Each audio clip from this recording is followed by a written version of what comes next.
Okay, so we are continuing on with the NIST cybersecurity framework.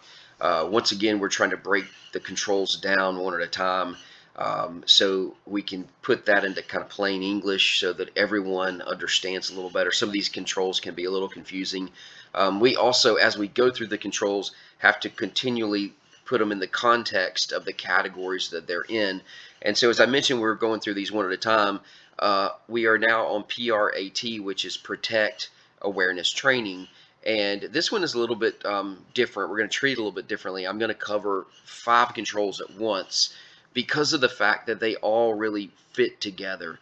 The core of what is really being looked at in PRAT 1 through 5 is the security awareness training, and for really for everybody, and making sure that everybody understands their roles and responsibilities. So if you break it down, the first control, PRAT1, is talking about security awareness training across the board for all employees, making sure that you're doing that. So we're asking for evidence that you've got policy for that. We're asking for evidence that that's occurring, so on and so forth. Number 2 in the PRAT, control number 2, is specifically for very attacked people, more powerful users, admins, power users, etc. Now, some people some of our clients have asked, well, do I have to have a whole different training for that? How's that set up?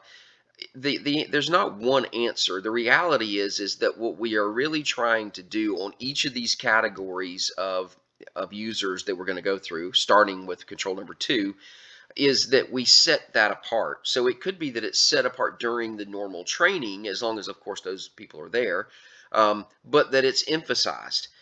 You take a few slides to say, hey, look, everybody that's a very important, or not very important person, but very attacked people. You might even in the training go, hey, look, if you are a C-suite, raise your hand. If you're an accounting person, raise your hand. If you're an IT person, raise your hand.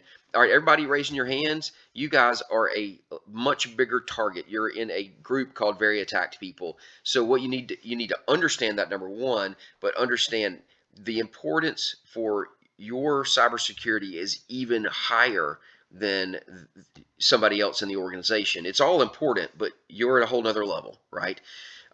So it could be as simple as that, and in emphasizing that. Same thing goes for control number 3. Control number 3 is focused on the third party. And we've had some clients that get confused with that, and they're thinking, well, wait a minute, if we're talking about third parties, that could be, software, that could be vendors, that could be anything. This is not focused on the large mega software companies that you engage with, like a Meditech for a healthcare. I can't think of any others off the top of my head for other industries, but or are you supposed to be training Microsoft because you use Microsoft 365? No, that's not what this control is focused on. What this control is focused on is, hey, if you've got third parties that are basically contractors, third-party providers like an MSP or an IT firm that is IT support, it's making sure that they understand their role and they understand the regulations that you're accountable to. Because, like in the example of a third-party IT support group, they may not understand the regulations that you're having to comply with.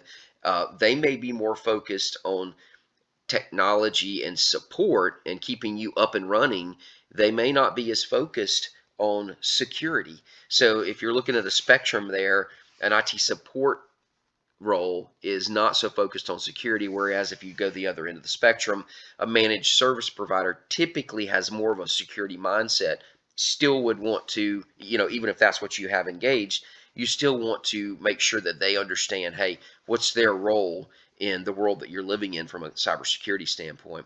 Control number 4 talks about it. Executives, senior executives, making sure that they understand their roles and responsibilities related to cybersecurity, that they're aware of what's out there and those attacks. Again, emphasizing that to that group.